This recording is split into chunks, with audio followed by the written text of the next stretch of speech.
RevelatorAlf. The interesting thing here, we're all talking about the Pan America and the Bronx. The dealerships hardly know any information about it whatsoever. In fact, they don't even know when it's likely to arrive in here in the UK. He was saying they're probably looking at October now, but they haven't got any real information about it. They haven't got any performance information or anything that you could say is, they can pass on to the customer. They've actually been instructed, would you believe? This is dealerships now.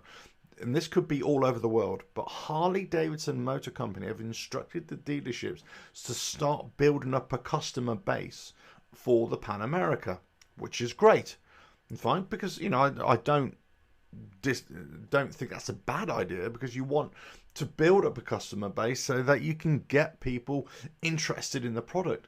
But if they haven't got any information, or if they haven't got any demonstrator bikes, then how are you going to build up a customer base? In fact, Harley-Davidson haven't even come out with a completely finalized bike, both for the Bronx or the Pan America. So how are you going to build up a customer base if you haven't got the information, you haven't got the final look of the bike? There's still a lot of work to go. I think they're a bit, and this comes into other things that I've been talking about with Harley-Davidson recently, and I've made a few videos recently based on warranties and the HD Connect, and they'll be coming out in the next couple of weeks as well. So check out the YouTube channel for that. But there seems to be a bit of a disconnect between Harley-Davidson Motor Company and the dealerships, in that the news doesn't always trickle down possibly quick enough. But also there seems to be sometimes a misunderstanding from Harley-Davidson Motor Company and the dealerships on what is actual fact or fiction. Lots of people say that warranties are null and void after particular works are done. They're quoted as this, or they quote dealerships as saying this. And then other dealerships are saying, no, it is fully under warranty. There's no issues at all. Some people say, no, you can use the tuners. Other dealerships say no. There's grey area or grey understanding from Harley-Davidson Motor Company themselves. It's all a little bit wishy-washy at times.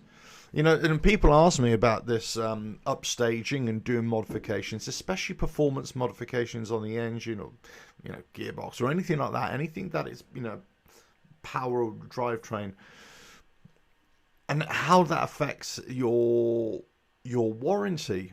And I think you've just got to be very, very careful. And also, you've got to get it in writing. I think, unfortunately, you've got to get this in writing. If you're using Harley parts, Screaming Eagle parts, that's fine. But if you're not, then that's where the issue is. Also, with the Screaming Eagle tuner, which they're not making anymore, or they're not making available, so that means you're going to have to use them outside. Now, other ones, let's say, I don't know,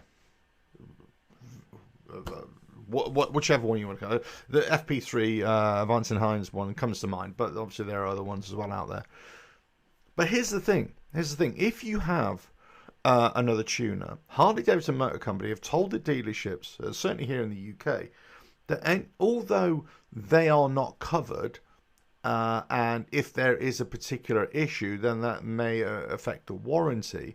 They're also saying that those tuners are never really going to be the cause of an issue. They're never going to be a problem anyway, so it's not really a worry. But that isn't really a definitive answer. That isn't something that you can sort of nail to the mast, or nail your colours to the mast and say, yeah, absolutely, I'm completely covered here under the warranty. RevelatorAlf.